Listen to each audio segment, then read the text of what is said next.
Bien.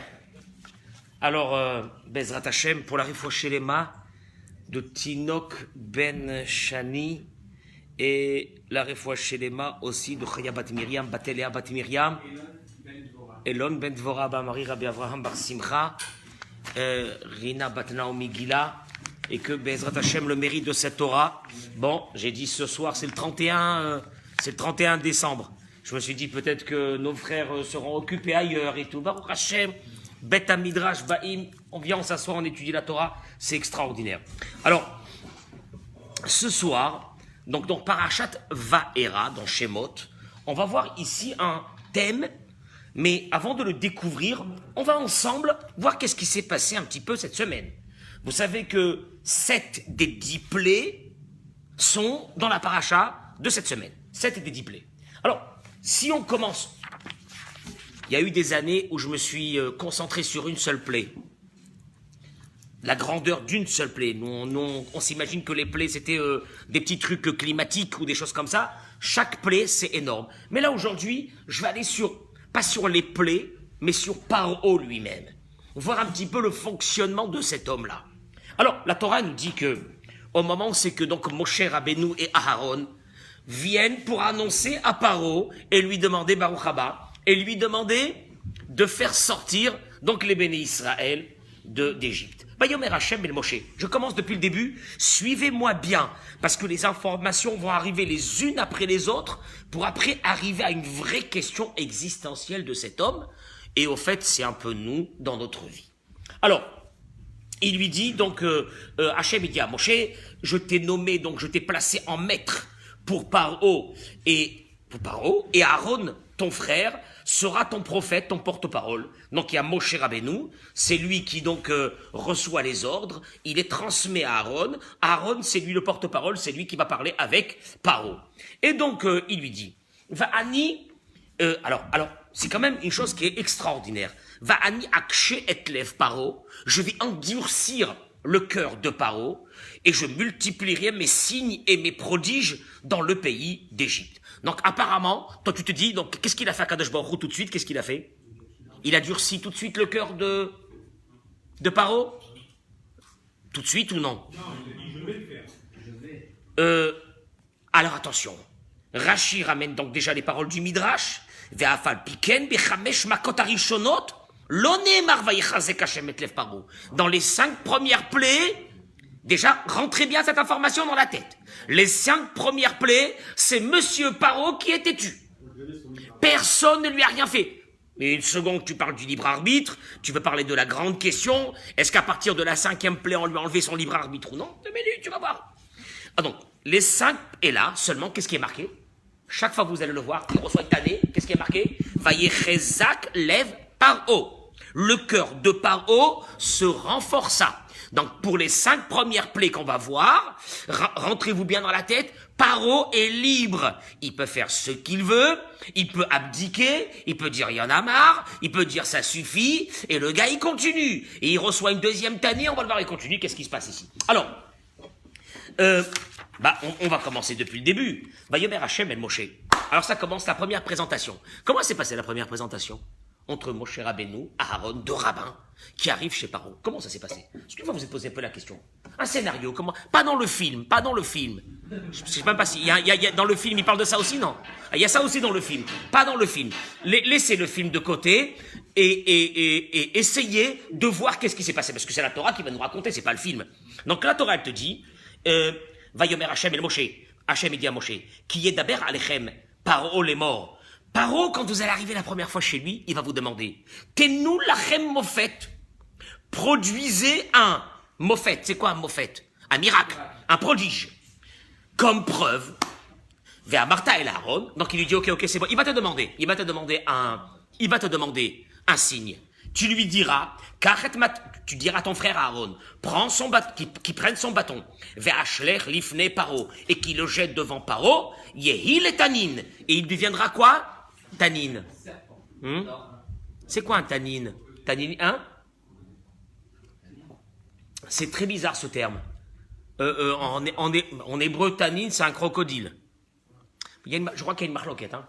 Qu'est-ce que c'était? Mais nous, on sait que, on a toujours dans l'idée que c'est le serpent, que devienne un serpent, c'est marqué dans la traduction, c'est marqué, c'est pas marqué nachash, c'est marqué tanin. Yehi, les tanines.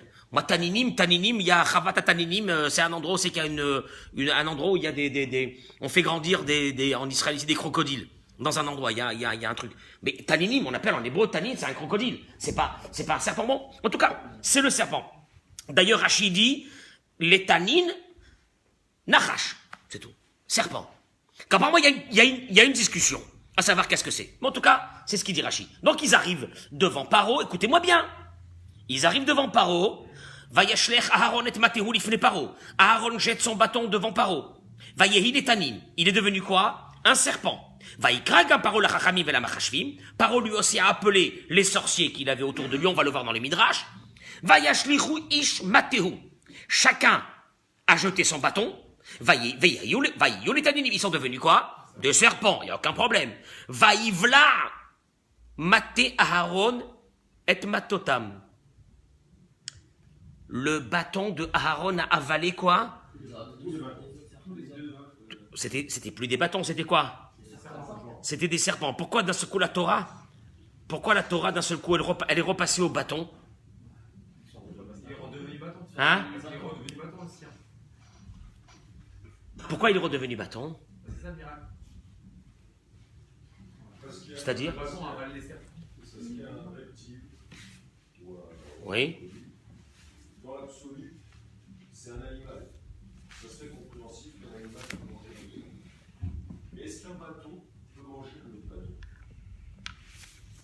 Vous voulez voir un peu l'histoire, comment elle s'est passée? Référence. Sefer Hayashar. Sefer Hayashar, c'est les Midrash. Donc je vous amène en référence que des Midrashim. C'est la référence de la Torah. Il dit les Midrash. C'est quand même, c'est assez fou ce qui s'est passé. Vayashkimu Moshe et Aaron Machorat. Donc après que Dieu leur a demandé de partir, ils se sont levés le matin. Ils sont arrivés à Bet Paro, jusqu'à la maison de Paro, le palais de Paro. Umate à Elohim, la Kroubé Adam. Et ils avaient bien sûr le bâton de Dieu que Dieu avait donné à Moshe Rabbeinu à ce moment-là, dans leurs mains. Vayehi Beboam et Sha'ar HaMelech. Ils sont arrivés devant le portail, enfin la porte du palais du roi.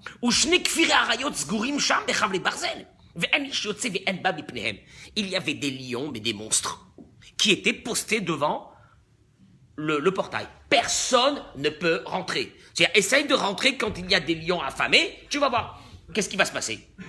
Levad ma'asher yitzav ha'melech, lavo vayavo'u, otam yassiru akfirim el hashem yavu ha'melech. Seulement, quand un invité devait arriver, le roi envoyait des personnes spécialisées qui, eux, neutralisaient les lions pour laisser passer l'invité. Tu as compris un petit peu la rentrée du palais. On n'est pas ici devant le palais de Buckingham. On est dans le palais d'un sauvage. Et à la rentrée, il y a des lions. Ça veut dire que celui qui veut rentrer sans avoir été invité, il est mangé par les lions. Vaye Maher Moshe. Moshe est arrivé. Vayanef et Amaté El Ala Kifirim. Il a étendu son bâton sur les lions. Vayatiram. Et au moment où c'est qu'il les a touchés, ils se sont détachés. Les lions étaient attachés. Ils se sont détachés. Vayavo Moshe et Aaron, Bet Amelech. Et Moshe et Aaron, non mais non, imaginez-vous l'image. Les lions sont détachés, Moshe et Aaron rentrent à l'intérieur du palais. Vegam Akfirim, Baou Itam Besimra. Et les lions sont arrivés derrière eux avec une grande joie. Vaïr des fois Hareem, ils couraient derrière eux. Vaïsmechu Kacher Ismacha Kelev El Adonav. Comme un chien quand il voit son maître et qu'il saute et qu'il jappe devant lui, ces lions étaient comme ça. Vaï, Kirot Paro et Adavarazé. Je vous traduis les mots textuellement du Midrash. Quand Paro voit ça, Vaïtmal Kara, il a eu une surprise terrible. Vaïe Vaël Meod, il a eu très peur. Kitaoram, Ketoar Bene Elohim. Quand il les a vus, il a vu devant eux des visages qu'il n'a jamais vus de sa vie. Avec une lumière qui émanait de Moshe et de Aaron, quelque chose de dramatique. Vayomer Paro, el Moshe et Aaron, il leur a dit, Matarfetsu, qu'est-ce que vous voulez? Vaya à nous les morts. Ils lui ont dit, Hachem Eloke Avrim, le Dieu nous a demandé, voilà c'est la première fois, qu'on est venu pour libérer le peuple. Vaïkishmoa Paro et d'Ivrehem, Vaïra Meod Mipnehem. Quand Paro a écouté les paroles et il a vu les pouvoirs qu'ils avaient dans leurs mains, les lions étaient là posés par terre, il a eu très peur. Là il a compris que quoi? Il a compris que quoi là?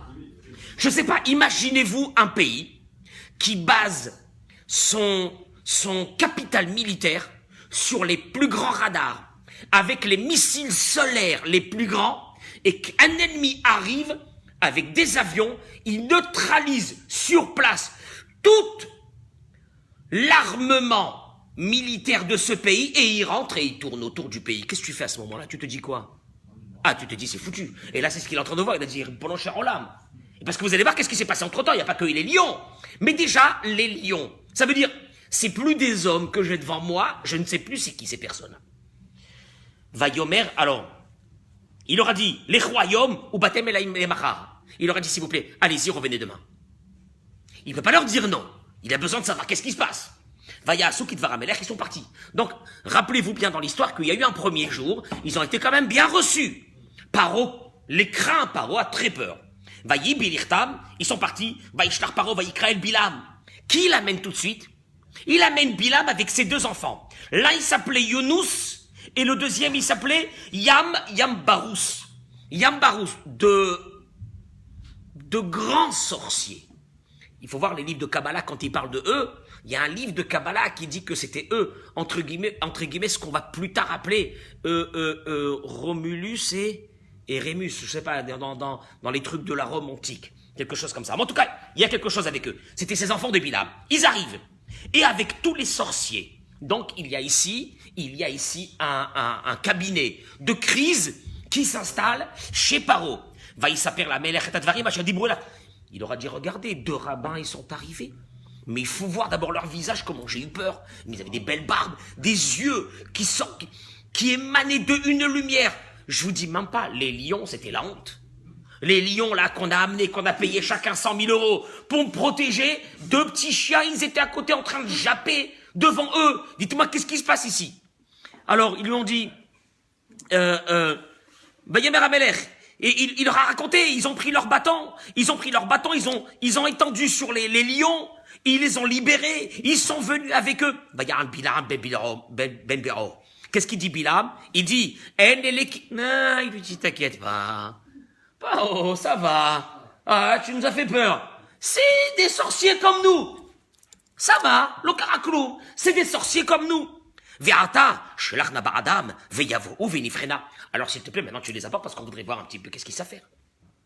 On va voir maintenant un petit peu la qualité de sorcellerie. Très bien. Vaya Samelerken, Vaïba Boker. Donc, le matin, Paro les convoque. Ils sont arrivés. Vaïkroet Maté Elohim, Vayavo El Amelech. Ils sont arrivés. Écoutez bien l'histoire. Ils sont arrivés. Et donc, ils répètent encore, le Dieu, notre Dieu, il nous a demandé de venir ici pour libérer le peuple d'Israël. Main d'œuvre gratuite. Depuis 210 ans, sans payer les URSAF, sans rien payer, sans payer les machins, sans impôts, sans rien du tout. Terminé. Shalom, Paro. Tu peux dire au revoir à tes pyramides. On est venu pour ça. Alors, ils lui ont dit, Paro, il leur dit, Tenu lachem mofet ve'ot kadavarazé, ve'az ya'aminu divrichem asher tedabru. Faites-nous un miracle. On voit si c'est vrai que vous avez été envoyé par Dieu. Vayemaer Aaron, qu'est-ce qu'il a fait Aaron? Vayashlech et amate miyado, il a jeté son bâton devant Paro et devant Vateshev hamate letanil. Et donc, bien sûr, le bâton est devenu un serpent. Quand ils ont vu ça, les Khartoumim, les sorciers égyptiens, Vayasogamem, ils ont fait la même chose, ils ont jeté, et c'est devenu aussi des serpents. Vaïssa tanin, mate Aaron et drosho, vaïftach et piv, livloa tanin, batot avechashvim. Le bâton de Aaron, bien sûr, qu'est-ce qu'il a fait? Il a ouvert sa bouche, pourquoi? Le serpent, maintenant, de Aaron, pour avaler tous les serpents qu'il y avait là-bas. D'ailleurs, le Midrash, il ramène qu'il y a eu un miracle. C'est que le serpent de Aaron a avalé des centaines de bâtons, de centaines de sorciers qui étaient là dans la cour de Paro, et le serpent est resté, comme dans les vaches. Vous vous rappelez dans les vaches de Paro? C'est la même chose. Bon.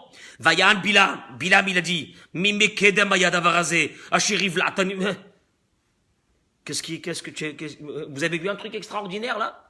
Rien. Allez dans la jungle, vous allez voir des serpents qui avalent d'autres serpents toute la journée. Donc, il n'y a pas de miracle. Il n'y a rien ici.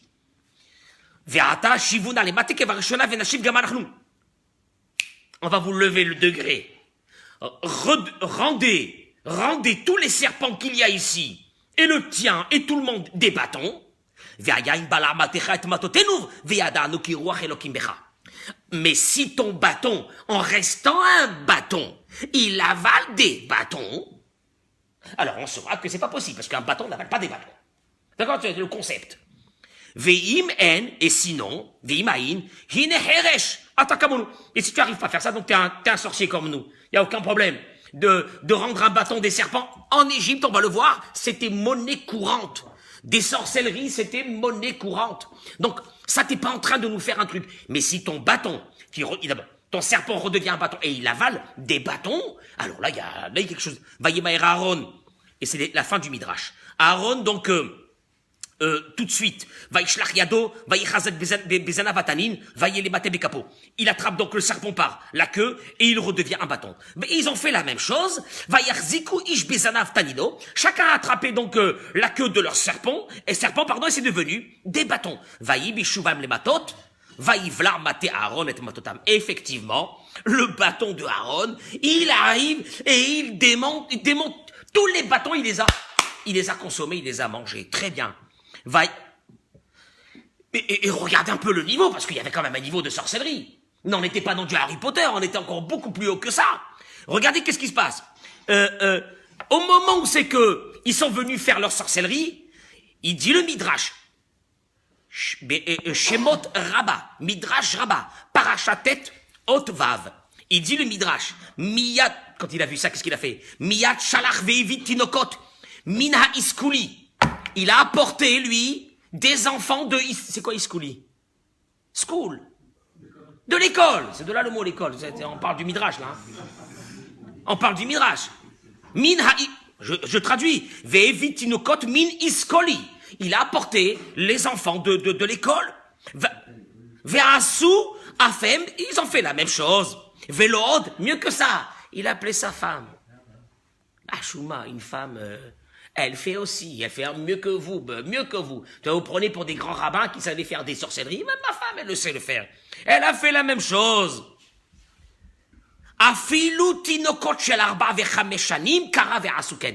Donc imagine-toi le niveau de sorcellerie qu'il y avait dans ce pays pendant ce genre-là. Des enfants de 4-5 ans, parce que on s'imagine pas, nous, qu'est-ce que c'est l'Égypte d'aujourd'hui? On s'imagine pas. Mais ça voulait être quoi? Tu te rends compte de faire tous ces sorcelleries-là, ils avaient 4-5 ans. Bon. Très bien. Je continue. Bon, ok. Il a demandé, les sorciers ont demandé à voir la main de Dieu. La main de Dieu, comment ils l'ont vu? Après, je vous ai raconté cette histoire, comment ils l'ont vu? Que le bâton de Aaron, qu'est-ce qu'il a fait? Il a mangé les bâtons des Égyptiens. On est bien d'accord? Bon. Qu'est-ce que tu te dis à ce moment-là, à ce stade de l'histoire? Qu'est-ce que tu te dis? Hein? Ça, ils ont compris. Il voulait un signe, il a eu le signe. C'est bon, on est d'accord ou non? L'histoire continue. Mais les miracles n'ont pas été que cette histoire de serpent. Il faut savoir une chose. Le Midrash il dit, Paro était petit. Quelle était la taille de Paro? C'est important. 50 cm. 60 cm, ouais. C'est un nain. C'est plus qu'un nain. Et Moshe, 10 amot, 5 mètres. Donc déjà, imagine-toi un peu le rendez-vous. Déjà, ça dénote, ça fait honte. Il arrive devant Paro. Mais il était sur un trône, Paro, c'était très très haut. il a dû se construire un trône qui était en haut, mais pas seulement ça. Qu'est-ce qu'il a fait, lui? Regarde les mots du Midrash. Qu'est-ce qu'il a fait? Non, plus vicieux que ça. Il a fait les portes de son palais toutes petites. Pourquoi? Pour que tous ceux qui rentrent à l'intérieur, d'abord, lui, ça lui permet de rentrer normalement et de pas se sentir petit. Ben oui, c'est vrai que quand tu rentres dans une maison, on sait qu'il y a une porte de 2 mètres 53 mètres, tu ouvres la porte, tu as l'air petit. Là, il a fait des petites portes pour tous ceux qui rentrent se prosterner d'abord à l'idole. Et d'ailleurs, ce Midrash n'a pas été raconté dans l'histoire de Moshe Rabbeinu, il a été déjà raconté avant. Quand Yaakov Avinu est arrivé, qu'est-ce qui s'est passé? La porte s'est levée.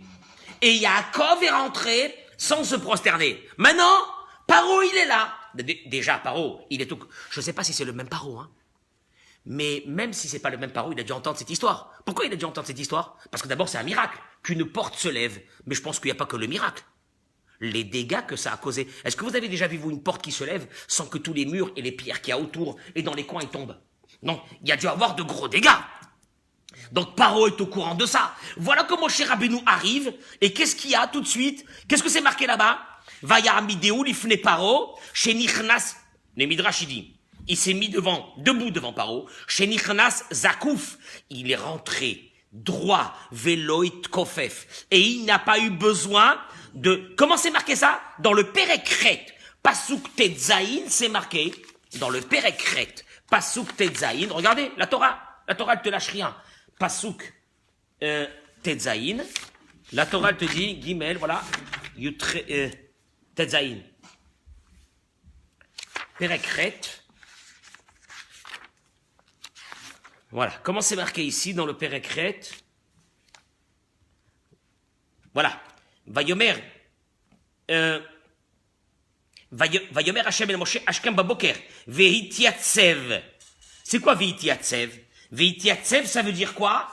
Se tenir debout, se tenir droit debout. C'est-à-dire que Kadosh Baruch Hu lui a dit à Moshe Rabbeinu, tu vas rentrer là-bas, tu verras que les portes aussi vont se lever. Bon, alors, il voit les portes qui se lèvent. Il voit l'histoire des bâtons. On est d'accord ou non? Ça change quelque chose? Rien ne change. On continue l'histoire. Hein? Ben non! En vérité, s'il était intelligent, quand il a vu ça, qu'est-ce qu'il dit? Les murs qui se lèvent, le seuil de la porte qui se met en hauteur, un bâton qui avale tous les bâtons. On a dit un bâton avaler des bâtons bémèdes. Ça suffit, ça y est. À partir de ce moment, tu te dis, d'ailleurs, c'était ça le projet. Montrez-moi que votre bâton peut manger les bâtons des sorciers. Il en fait, et ça ne servit à rien. L'histoire, elle continue. Donc, à partir de ce moment, Moshe Rabbeinu, qu'est-ce qu'il dit? Yallah, on y va, on continue. C'est quoi la suite? Écoutez bien, parce que vous allez voir un petit peu le fonctionnement de Paro. Moshe Rabbeinu Kadosh Baruch Hu lui dit, tu vas étendre ta main sur le Nil, et il va devenir donc du sang, du vrai sang. D'ailleurs, les poissons sont morts. Tout le Nil entier devient un endroit pestilentiel, une odeur terrible. Les poissons morts et de l'hémoglobine, c'est du sang. C'est pas n'importe quoi. Et la Torah, elle nous dit... Mais pourquoi il a choisi le sang Pourquoi c'est du sang et pas autre chose? Ouais. Non, ça pourrait... Ça peut être n'importe quoi, de la lave... Tu as remarqué que la première chose que Dieu il attaque, c'est quoi? C'est le Nil. Parce que pour eux, le Nil était considéré comme quoi? Comme le sacré. Un endroit sacré, c'était comme un dieu. Et Moshe Rabbeinu, donc il dit à Aaron de frapper le Nil. Pourquoi pas lui?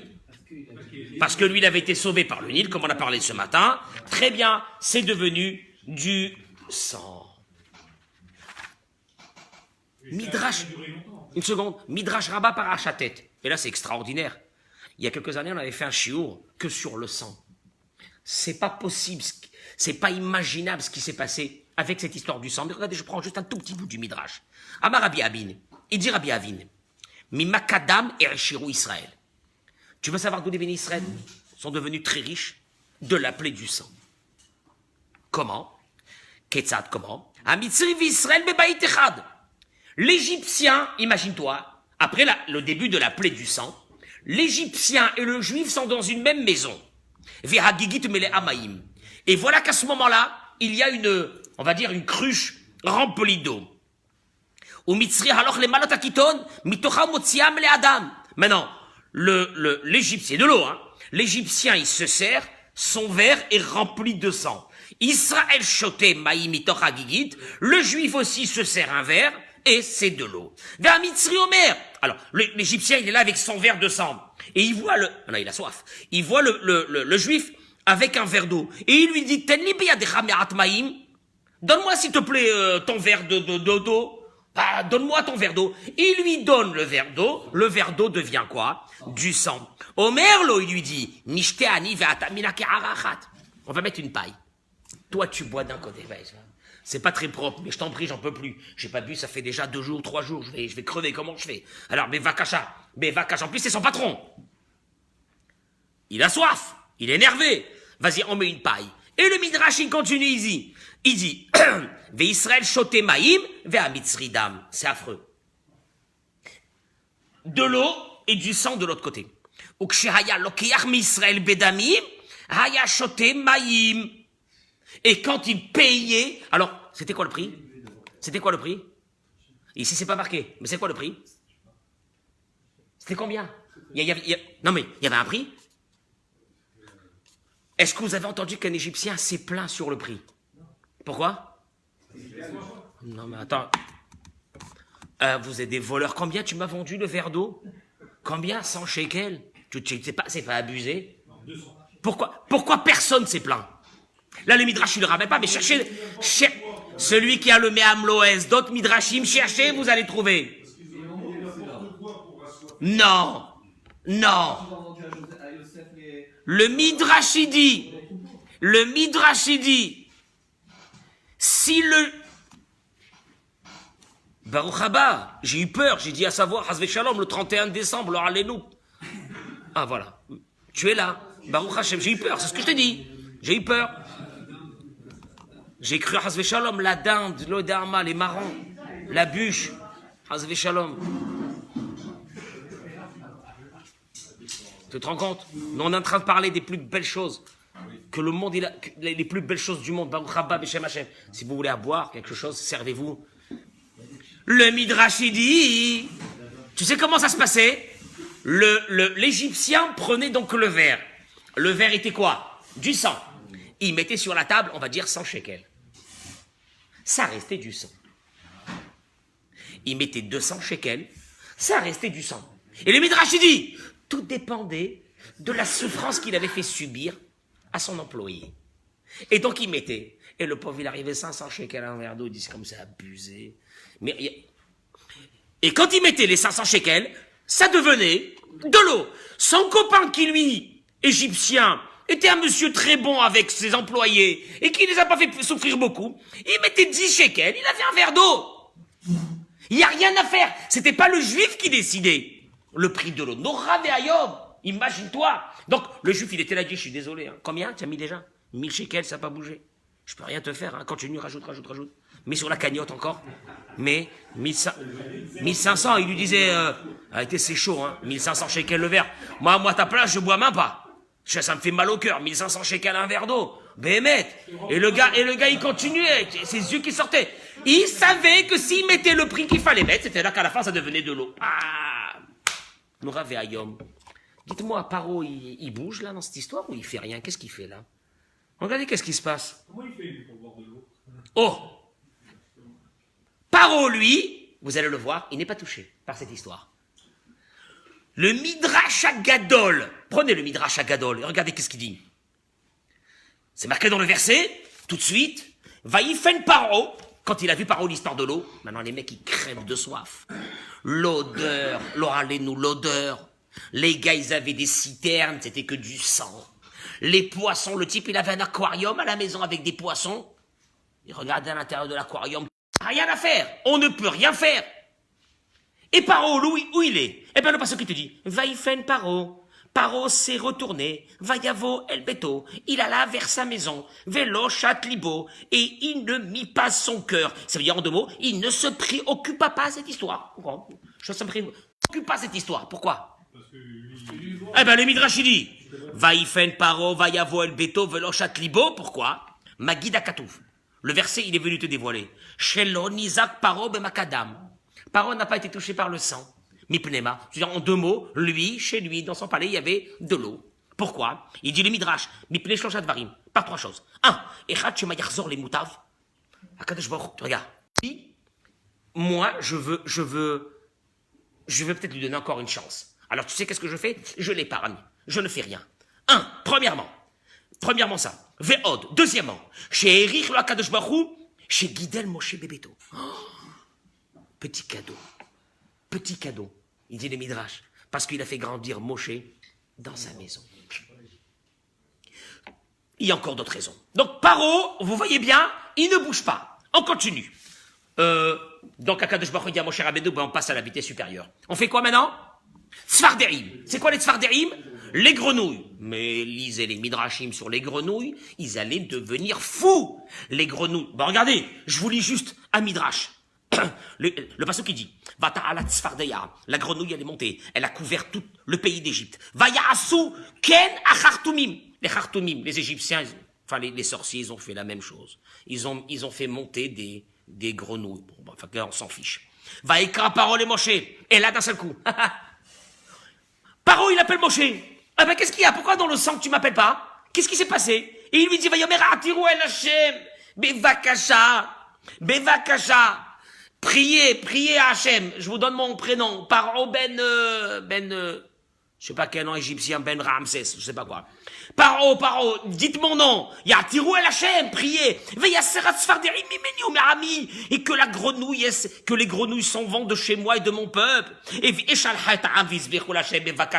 là, je vous assure que Et on dirait que Paro, il est quoi? Il a, hein? Ah, là, il y a une fissure qui s'est faite, hein? Extraordinaire. Pourquoi? Eh ben, le Midrash, il continue, il dit. Pourquoi? Beotasha, Nizdamnulem Atzfardeim. Et je vous traduis ce que je peux traduire, hein, le reste, si vous devez comprendre. Au moment où c'est que les grenouilles sont rentrées dans le palais de Paro, ils rentraient d'en bas, ils ressortaient par la bouche. Je sais même pas, je vous laisse l'image. Allô, c'est les mots du Midrash.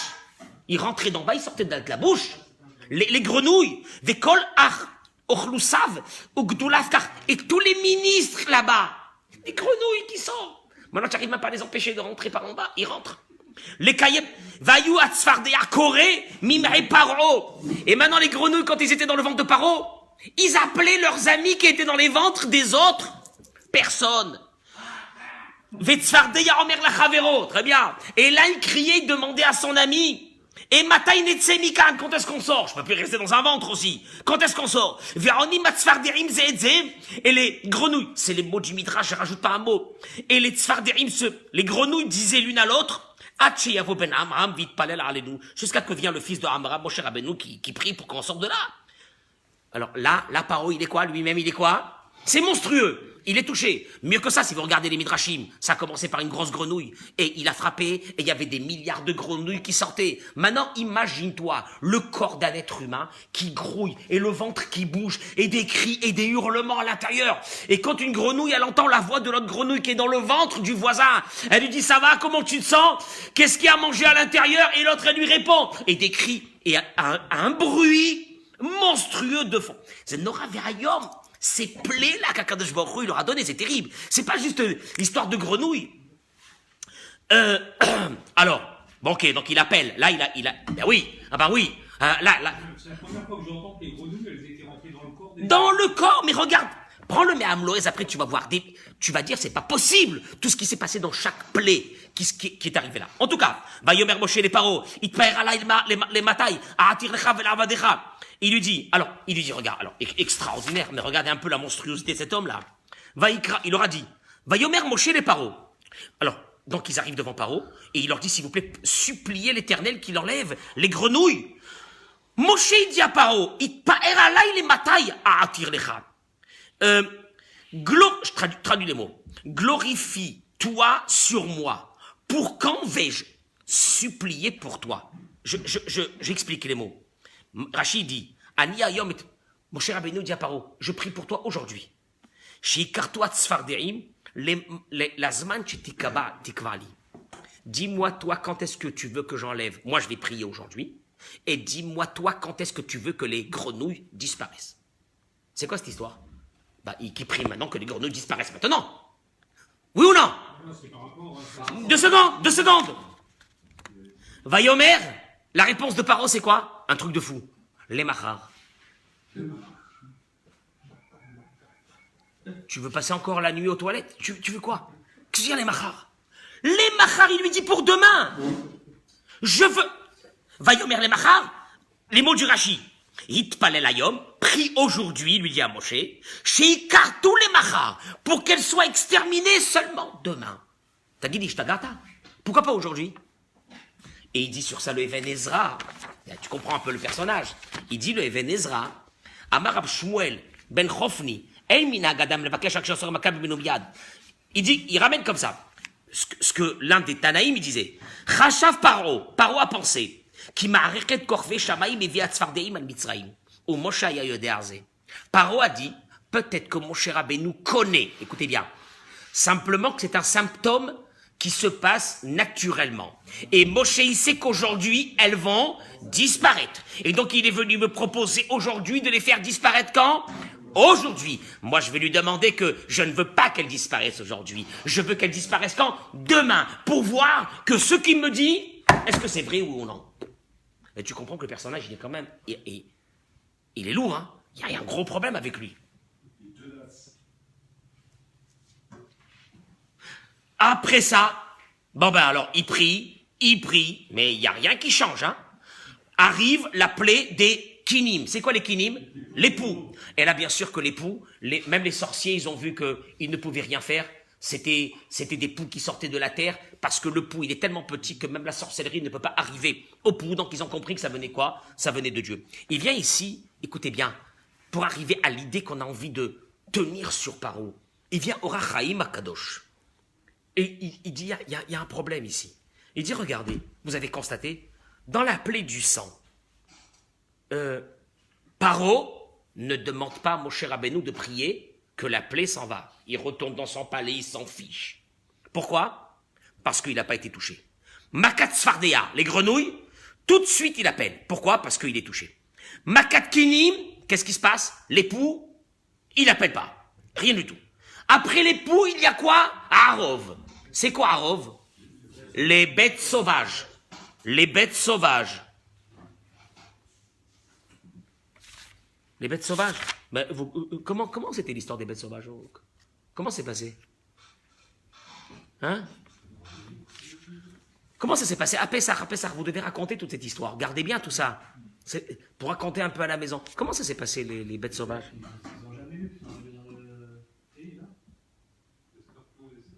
Bah, Kol Mine Rashi ramène toutes sortes de bêtes féroces et des serpents, des scorpions en masse désordonnée. Et elles détruisaient parmi eux. Le pire, c'est encore plus monstrueux que ça. C'est que le Midrash dit, quand il lui a dit, voilà, je vais envoyer donc les bêtes sauvages, ou Baté Mitzraïm, il lui a dit, elles vont remplir les maisons de l'Égypte, et Teharov, le mélange de bêtes sauvages vont arriver, Vegama Adama Sherem Alea, et aussi le sol sur lequel il demeure.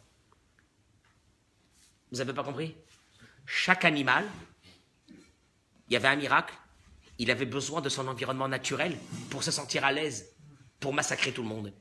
Donc Akadosh Baruch Hu a créé la jungle autour de chaque animal. Mieux que ça, Dieu il envoyait des ours polaires, il y avait des endroits polaires qui se sont... Non mais je ne sais pas, la vérité c'est que si tu t'imagines un petit peu, tu te dis même ces pyramides qui sont restées, c'est un miracle. Tu dis même pas possible. Et là, qu'est-ce qui se passe tout de suite? Il dit le Rachaim Akadosh.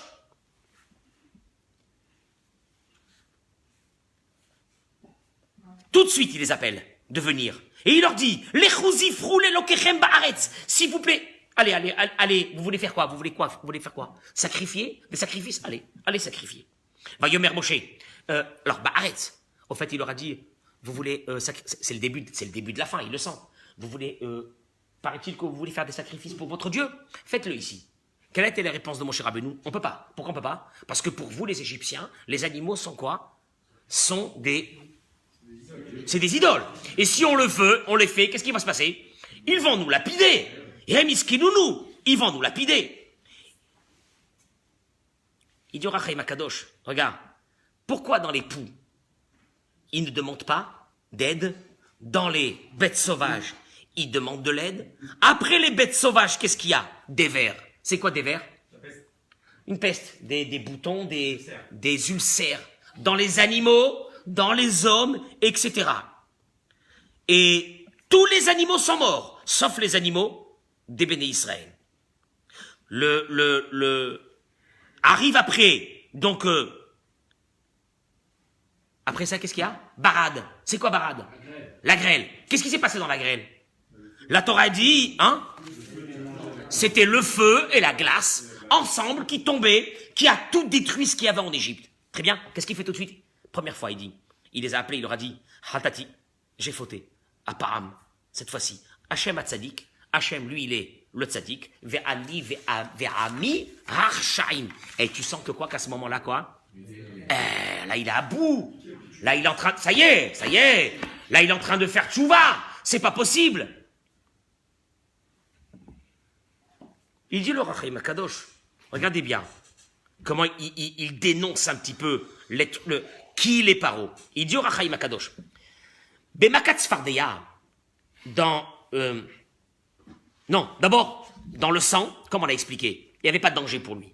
Dans Sfardeya, les grenouilles, Ayubosh Netvarim, il y avait là pas deux problèmes. Un, Haraash, le bruit, Hakol, Ve'asheni, Shayon Ichnasi Bim'aem. Donc il y avait le bruit dehors, et il y avait qui rentrait à l'intérieur d'eux. Makat Kinim, l'époux, qui a Gam Shiitztaer, c'est vrai que lui aussi, ça lui cause un problème, mais il n'y a pas danger de mort. Comme les grenouilles qui, elles, quand elles sont rentrées, elles ont troué les intestins. Je ne vous dis pas le nombre de septicémies qu'il y a dû avoir à ce moment-là. Troué les intestins à l'intérieur du corps de la personne. Très bien. Makat Arov, les bêtes sauvages. Vayarad Meod, tout de suite, il a eu très très peur. Tout de suite, il a eu très peur. Et c'est pour ça qu'il leur a demandé de prier. Makat Dever, quand il y a eu, donc le Dever, ça veut dire la peste. Les Tzat Shaita Bamikne Levad. Ça, il faisait partie du Rachaim Akadosh que dans les troupeaux. Et que chez les bénis Israël, il n'y a pas eu un qui est mort. Donc il n'y a pas de problème. Ça veut dire que quoi, il n'y a pas de problème? Ça veut dire maximum, il a besoin des animaux, il rapprend des animaux chez les bénis Israël, il n'y a pas de problème. Makat Sherin, on a dit les ulcères. Les Tzat Shelo Ayabo Sakana, il n'y avait pas un danger de mort. Gamefshar Shenitkabed Bamakazo, Mima Shelo Eskir, Hachem, Befi, Kigambo, Haya Sherin. Velamar les Kaman Kacherin, Bachatou Mimem comme Mitzrayim. Il ramène encore, il explique encore d'autres raisons pourquoi ça ne lui a pas fait de problème. Makat Barad, les Tzachirim, Hashem, Mishamaim, Venatan Kolot, il y avait un bruit monstrueux au moment de la plaie de la grêle. Venafla Alehem, Emata Vapachad, est tombé sur eux une peur terrible. Chez Yaaselahem, Kema Pechot, Sdom Varamora. Il a cru que ça y est. Comme c'est arrivé à Sodome et Gomorrhe, il va lui arriver à lui aussi. Donc le bruit, le feu, la glace, ça, il s'est senti en danger. Makat Arbe, c'est extraordinaire. Arbe, les sauterelles, Piva Anabo, Kima, Shenit Garesh, Shenit Ragesh, ou les Tzat Shiarei Ratmavet, Veaser Ma'alai, Raketamak, et ainsi de suite, il va ramener sur les autres plaies. Il dit au Rachaim Akadosh, quand Paro se sentait en danger de mort, là, il appelait Moshe Rabbeinu. Pas de danger de mort, il appelait personne. Très bien. Et qu'est-ce que c'est venu nous apprendre, cette histoire-là? Allez. On a raconté maintenant depuis un moment, voilà comment ça s'est passé, Dam, Tsefardeya, Kinim, etc. Qu'est-ce que c'est venu nous apprendre? Hein?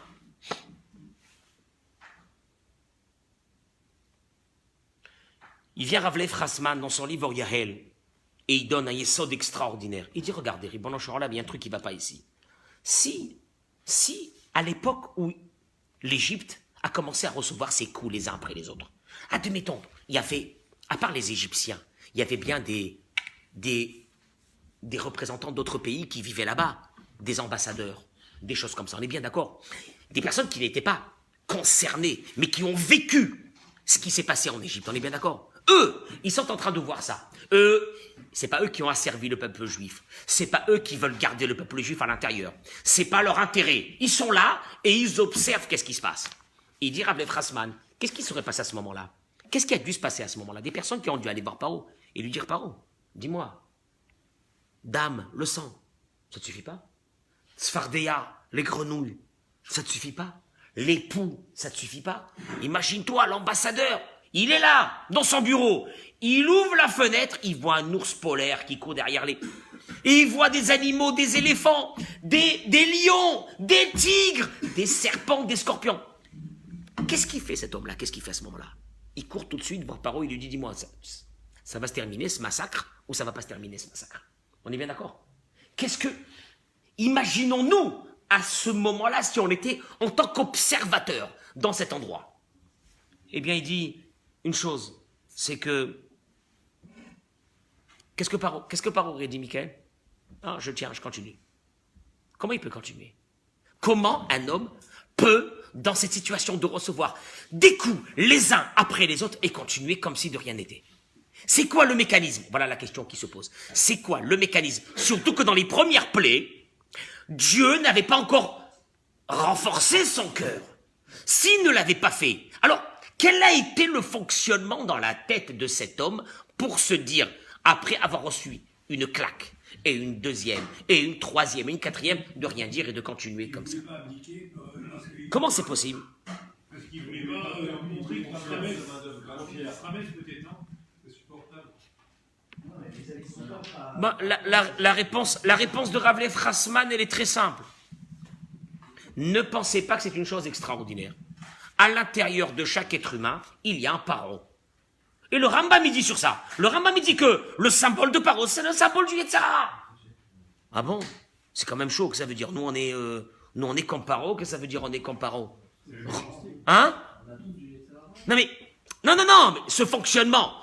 Toi, tu écoutes cette histoire, qu'est-ce que tu te dis? Ce type-là, il est fou. Non, à un moment donné, il est fou. Quoi? À un moment donné, il reçoit un coup de poing, un deuxième coup de poing sur la figure, un troisième coup de poing. Mais les uns pires que les autres. Il n'y a pas un moment donné où tu dis j'en ai marre, je craque, j'arrête, Qu'est-ce qui se passe? C'est quoi cette histoire? Il trouvait une solution naturelle. Et pour lui, c'était pas Dieu. Tu veux voir comment la Gemara, elle t'illustre ça par un seul cas? Oui. Quand Paro, c'est Khartoumi, ils lui ont dit qu'il allait avoir la naissance d'un libérateur. Oui. Qu'est-ce qu'il a fait? Il a dit, si c'est un libérateur et pas une libérateur, donc c'est tout ce qui est mal, je tue. On doit les tuer. Ouais. Quand il a commencé à voir les acérotes à différents, Les Esser Makot, les 10 plaies. de les éliminer tous les Israël en se disant comment Hachem va les sauver parce que moi, sur terre, j'ai le moyen de pouvoir les tuer comme je les ai tués quand je les ai jetés dans le Nil. Comme quand je les ai mis à la place des pierres d'argile. Non, mais il veut pas. Mais Chila, une main d'œuvre pareille, gratuite, c'est dit. Non, il faut savoir, le Midrash, il parle de ça, c'était très difficile pour lui. Quand il tuait les communés, c'était une future main d'œuvre aussi qui s'y mit. Non, ça le touchait à lui. On lui a dit, va naître, là, dans quelques heures, c'est le libérateur. Le libérateur, on tue tout le monde. Pour l'instant, on tue tout le monde, on verra. Le temps que cette xéra-là, elle s'en va. Mais, regardez parce que nous on a l'air surpris d'écouter que Rav Lev Hasman, il te dit, le mécanisme du Yetzirah, dans l'être humain, c'est à peu près le mécanisme de Paro. Je dis quand même, entre moi et Paro, il y a quand même une différence. Mais c'est quoi cette histoire de Paro? Il ramène la Gemara. La Gemara, il dit, dans ma Sechet Kiddushin, viens et regarde combien est dur Afka Shel Shvi'it. La Gemara parle là-bas de celui qui transgresse. Vous savez qu'ici en Israël, la 7e année, on n'a pas le droit de labourer le champ, on n'a pas le droit Et est-ce qu'on a le droit de vendre les fruits? On n'a pas le droit de vendre les fruits. Et la Gemara te dit, viens voir combien est grave celui qui, la 7e année, il va et il vend les fruits de la Shemitah de la 7e année. Et la Gemara dit, Adam noseh venoten beperot shvi'it, celui qui commence à vendre ça. Parce que d'ailleurs, comment la Gemara fait sortir ce calcul? La Gemara, elle regarde dans la paracha. Dans la paracha, c'est marqué l'interdiction de travailler dans un champ et de vendre les fruits du champ. Juste après, qu'est-ce qui est marqué? Eh bien, celui qui va vendre sa maison. Après, c'est marqué celui qui va vendre son champ, sa maison. Après, ça va être marqué celui qui va s'appauvrir et qui va aller emprunter de l'argent avec intérêt. Après, c'est marqué, tout de suite dans la Torah, tu vois, un sujet, il suit l'autre. Celui qui va se vendre en esclave parce qu'il n'a plus de quoi manger. Et la Gemara te dit, tu sais c'est quoi? C'est pas un hasard de plusieurs sujets de la Torah. C'est un seul sujet. C'est quoi? C'est que celui qui vend les fruits de la 7e année, la sauf à la fin, Mocheret Metavtelav, il va vendre ce qu'il avait à la maison, tous ses biens mobiliers. Et après, la Gemara continue. Lo Irgish, qu'est-ce que ça veut dire le Irgish? Quoi le Irgish? Il se dit, non, j'ai dû vendre. Alors, il a vendu les fruits de la 7e année, qu'est-ce qui s'est passé? Et après, il a fait avec cet argent des mauvaises affaires. Donc, il a tout perdu. Donc, maintenant qu'il a tout perdu, qu'est-ce qu'il doit faire? Les choses mobiliers à la maison, il doit quoi? Je sais pas moi, il a de l'or, il a de l'argent, il a des bijoux, qu'est-ce qu'il fait? Il les vend. Mais au moment aussi qu'il les vend, qu'est-ce qu'il se dit? C'est juste que, non, j'ai fait une erreur, il y a eu un problème de conjoncture, il y a eu un problème de ça. Et il continue dans son idée de ne pas faire teshuva sur ça. La sauf, l'obat liado, la Gemara dit, dans ma Sechet Kiddushin d'Afkaf, il n'a pas fait teshuva sur ça, Hachemoreret Beto. À la fin, il va vendre sa maison. Et lo irgish, il continue encore, l'obat liado, la Gemara dit, si encore il n'arrive, Hachemoreret Beto, il va vendre sa maison. il n'a pas terminé, et il n'a pas fait teshuva sur ça, il va continuer, jusqu'à que quoi? Qu'il va se vendre lui-même, et qu'il reste plus rien de lui. Et sur ça, il dit Ravuna, qui va Shadam, Avar Avera Veshanaba, un homme qui a fait une Avera, et qui la répète, et qui la recommence, Hutralo, elle est devenue pour lui quelque chose de moutard. En d'autres mots, qu'est-ce qu'il te dit, c'est Rav Frasman? Il te dit une chose qui est très, très, très importante. C'est que, quand il nous arrive des problèmes dans la vie, comment est-ce qu'on doit les analyser? De quelle façon on doit les analyser? Il y a deux façons de les analyser. La première, c'est de la faute de tout le monde. C'est de la faute de ma belle famille, c'est de la faute de mon beau-frère, c'est de la faute de mon cousin, c'est de la faute de mon patron, c'est de la faute de la société, c'est de la faute de ci, c'est de la faute de là, c'est de la faute de tout le monde. Et chaque problème qui va lui arriver, qu'est-ce qu'il va dire? Chaque souci qui va lui arriver, qu'est-ce qu'il va dire? Il va dire c'est de la faute de l'autre. Il va trouver des raisons valables. Écoutez bien ce que je vous dis. Vous croyez que Paro, il n'avait pas des raisons valables? Ben non, il avait des raisons valables. Non. Oui, mais je les enverrai, mais pas maintenant. J'ai le temps. Et puis, je suis pas très sûr que cette plaie, qu'elle vient de Dieu. Peut-être c'est quelque chose de naturel. Et ainsi de suite. Ça veut dire quoi? Ça veut dire ne pas accepter l'idée que quand la personne, il lui arrive une épreuve, cette épreuve, elle est venue pourquoi? Non. C'est réducteur de dire juste parce qu'il a fauté. C'est réducteur. Il vient sur ça, notre maître, et je termine avec ça. Rav Eliyahu Lopian, dans son livre, Lev Eliyahu. Et il dit, regardez le fonctionnement, notre fonctionnement de la vie, comment ça devrait être pris. Il dit comme ça. Il dit quand un homme, malheureusement, il se détache du bon chemin à tout ce que cela comprend, il dit, quand Akadosh Baruch Hu lui a donné la Bechira, bien sûr qu'il a donné la Bechira, même à Paro, il lui a donné la Bechira, jusqu'à la 5e plaie. Il lui a donné la Bechira à Paro. Paro pouvait décider de les libérer. Mais il te dit, regarde, l'homme a le libre arbitre, fait des bêtises ou reste dans le droit chemin. Sors le matin, tu dis, qu'est-ce que je vais faire aujourd'hui? Des bêtises? Des bêtises? Ah bien, une petite bêtise de temps en temps, ça fait pas de mal. Des bêtises? Ou bien de dire non, je reste dans le droit chemin. Et te dit ça, c'est dans tes mains. Et regardez qu'est-ce qui se passe. Il dit, Avala Kadosh Baruch Hu merachem al briotav. Quand une personne se détache du bon chemin, Akadosh Baruch Hu, il a pitié de lui. Vesholiach yisurim ala adam hazeh. Il va lui envoyer quoi? Des souffrances. C'est une rachmanouta de Dieu. Yisurim hem melachon moussar. Les souffrances viennent du même mot, yisurim viennent du mot moussar, qui veut dire quoi? La morale. Dieu te fait la morale. À travers un pépin que tu as eu, c'est pas une punition pour te punir, j'ai envie de te faire mal. Non. C'est pourquoi? C'est pour que tu comprennes que quoi? Quelque chose qui va pas. Ve'aïsurim, memarakim shuvlibo. Et la souffrance, elle a un pouvoir. Tu sais qu'est-ce qu'elle fait?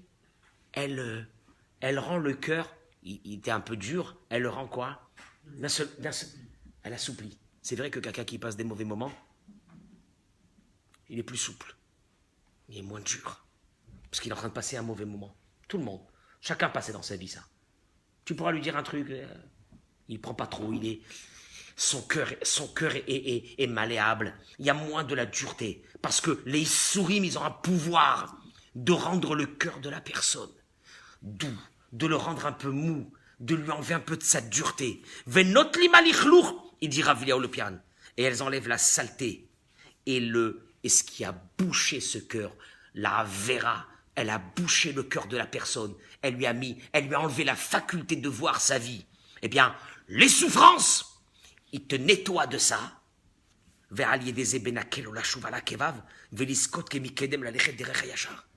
qu'est-ce qui se passe quand tu reçois une souffrance? Voilà le processus de la souffrance. Il te dit Rav Eliyahu Lopian. Tu sais c'est quoi? Tu reçois un coup, tu trembles. Qu'est-ce qui se passe à ce moment-là? Tu es déstabilisé. Qu'est-ce qui se passe? La souffrance, qu'est-ce qu'elle a fait? Elle t'a ramolli ton cœur. Qu'est-ce que ça veut dire, elle t'a ramolli ton cœur? C'est qu'à partir de ce moment, tu redeviens perméable à écouter et à revenir vers le droit chemin. Donc la souffrance, c'est juste une clé pour t'ouvrir ton cœur et pour laisser rentrer à l'intérieur les paroles d'Hachem, la vérité de Dieu. C'est pour ça qu'il y a une souffrance. Et il dit, et c'est ce qui est marqué sur Paro. Paro, 5 fois Dieu lui a dit, Et il n'a pas voulu. Vous savez qu'est-ce qu'il a fait Dieu? Il lui a fermé son cœur. Alors, vont venir tous les grands, ils vont dire, ben alors dans ce cas-là, on va donner la parole à qui? À tous ceux qui sont contre la Torah, de dire qu'au fait c'était une victime. Car à un moment donné, Dieu lui a fermé quoi? Son cœur. Et donc il n'avait plus quoi? Le libre arbitre. Alors pourquoi tu le frappes? Il n'a plus de libre arbitre, pourquoi tu le frappes? Et il te dit, Keloma, Shaïsourim, Dieu, il lui a laissé son libre arbitre. Mais tu sais qu'est-ce qu'il lui a enlevé? Parce que la première fois tu n'écoutes pas, la deuxième fois tu continues, la troisième fois tu continues, la quatrième fois, la cinquième. Tu sais qu'est-ce qu'il dit Dieu? Je t'enlève une seule chose, pas ton libre arbitre, hein. D'ailleurs, on va le voir que dans Parashat Bo, il y a encore un moment, il est là, il dit ça suffit. Je commence à en avoir marre. Lui et son peuple, il dit ça suffit. Il a le libre arbitre. Mais tu sais qu'est-ce que Dieu lui a enlevé? Et ça, c'est la pire des choses. Il lui a enlevé la faculté que quand il reçoit un coup, que ce coup-là arrive à lui ouvrir le cœur. C'est tout ce qu'il lui a enlevé. Je répète, il lui a laissé le libre arbitre, mais il lui a enlevé la faculté que au moment où tu reçois, tu sais... Mais Rav, la 10e plaie, il a quand même laissé partir les... Bon, oui. Ça y est. Il avait plus, d'abord, il avait plus le choix, c'était la fin, c'était fini, c'était terminé, mais tu vois bien que, même après ça, il va continuer à courser les bénis Israël pour essayer de les attraper. Mais une chose est sûre, c'est quoi le yesod ici, qu'on fait sortir de là? Il y a des personnes, ils vont recevoir des coups. Un premier coup, un deuxième, troisième épreuve, quatrième épreuve, cinquième épreuve, ils ont des réponses à toutes les épreuves. Ça, c'est la pire des choses qui peut arriver à un être humain. Puisque l'épreuve, moi je trouve que ça, c'est la chose la plus belle. L'épreuve, Michael, l'épreuve, c'est pas une punition. L'épreuve, c'est qu'on appelle Yissourim, elle a un seul but. T'ouvrir ton cœur pour être réceptif à d'autres paroles qui jusqu'à maintenant, tu ne les écoutais pas. C'est tout. Oui, il faut faire le lien. Tu sais c'est quoi? C'est comme tu prends du sel, tu mets du sel dans de la viande pour faire sortir le sang, entre guillemets, pour enlever, on sale. Le sel, il a un pouvoir, qu'est-ce qu'il fait le sel? Il rend la viande quoi? Il la rend tendre. Le cœur d'un homme, des fois, il est dur. Et le pire, c'est quoi? C'est qu'il va avoir un problème d'argent. Après, il va avoir un petit problème. Aïe, il a un doigt du pied qui lui fait mal. Bon, c'est pas grave. Après, il a une rage de dents. Après, il a, je sais pas, une otite. Elle a 50 ans, c'est dur. Ah, moi, si vous avez des bébés. Après, il a ça. Et qu'est-ce qu'il fait? Non, ça, c'est à cause de ce ramor. Il est passé, il m'a fait une queue de poisson, il est rentré. Moi, je suis rentré et j'ai explosé mes deux roues de la voiture. Après, il va trouver. Chaque chose, il va trouver quoi? Il y a une raison. Il y a une raison. Zé garoua meod. Il te dira, Veli Olopian. Si un homme, il reste dans un système que chaque message de Dieu, il n'arrive pas à l'écouter et il traduit cela. C'est Paro. Paro, ça a été ça. Il traduisait les messages. Ah ben, il y a eu un premier, ouais, c'est pas grave, c'est un truc, ça peut arriver, à savoir si c'est pas un truc naturel, à savoir si c'est pas surnaturel, à savoir ça. Mais il va donner des raisons à chaque chose. Rien. Premier, deuxième, troisième. À un moment donné, Kadosh Baruch Hu, il lui dit, alors écoute bien, la Bechira, je peux pas te l'enlever. Tu peux décider d'arrêter ton jeu, oui ou non. Mais par contre, une chose, je te l'enlève complètement. C'est quoi? C'est cette faculté que quand il va t'arriver un coup, de sentir que ce coup, il est venu pour te redresser. Ça, Dieu lui enlève. Et alors, allez-nous, vous allez voir que ce problème, il vient comment? Il vient comment? Quand une personne fait une avéra, et elle recommence et elle l'a fait, et elle continue et elle l'a fait, et elle vit dans cette avéra pendant des mois et pendant des années, elle est devenue quelque chose de quoi? De moutard. Il vend les fruits de la 7e année, et il voit que son chiffre d'affaires est en train de baisser, et il voit que des investissements qu'il a faits sont partis en fumée. Et il voit, et il continue. Et il dit, mais c'est pas, ça n'a rien à voir avec Dieu, ça. C'est les trucs, les conjonctures, c'est des machins, c'est la bourse qui est tombée, c'est le ci, c'est... Tu as des raisons. Et il continue, jusqu'à qu'il va arriver à se vendre lui-même. Dis-moi, il est fou ce monsieur? À un moment donné, il s'est pas réveillé, et de se dire, il faut que j'arrête de faire mes bêtises? Non.